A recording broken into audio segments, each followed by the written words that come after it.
And there's the right lateral flexion of the same patient. Look at the hips again.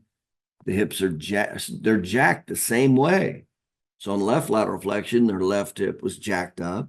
Right lateral flexion, the left hip was jacked up, which says you got a lot of compensation going on in the hips.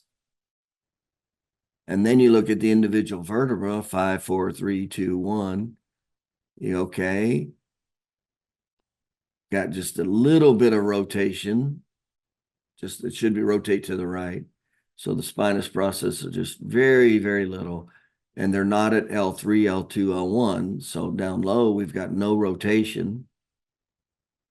And we got essentially little to no lateral flexion.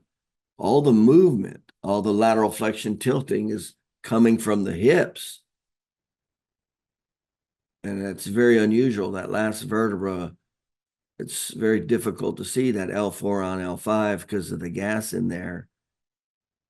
It almost looks like it's jacked a little. It looks like there is movement. And then there's no movement from L4 and L3. And then you have a little bit of movement of L2 and L1. If you were to draw a line under the vertebral end plates, and the vertebral end plates are real easy to see, especially if you go to the outside. If you just go to the outside of the vertebra of the inferior vertebral end plate, and that's where you make the measurement. Just draw a line. Just draw it straight across. And it'd be boom, boom, boom. Well, you would definitely see, and that lower end would be very difficult because you can't really see it very well. But that L5, L4 definitely looks like it's jacked lateral flexion on L5. That's a very unusual X-ray. And then you go, okay, start from L4, no movement to L3, definitely L2 and L1. See, so you got almost like a hypermobility at L4, L4, L5. L3 and L4 is fixated with no rotation. That's real easy to see that. That motor unit is just about as straight as you can get. See? And a lot of compensation. So she's shown, so if you didn't know this, you would see this person bending. She's probably bending all the way, normal active range of motion exteriorly. But where's all the motion occurring? It's occurring in her hips. It's not intersegmental movement. So there's a lot of compensation going on here. So she definitely has a problem at L2, L3, and rotation. That's not moving well at all.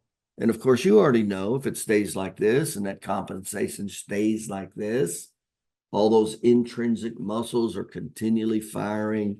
The abnormal wear and tear of the discs and the joints and the facets and the nociception, proprioceptors, how it affects the ligaments, the tendons, the muscles. This is all the things that cause back pain, stiffness, rigidity, mobility.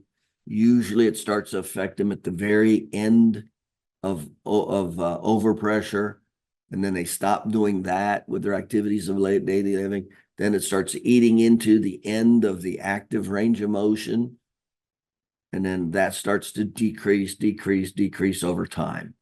That's how these processes pathologically progress without some kind of physical medicine.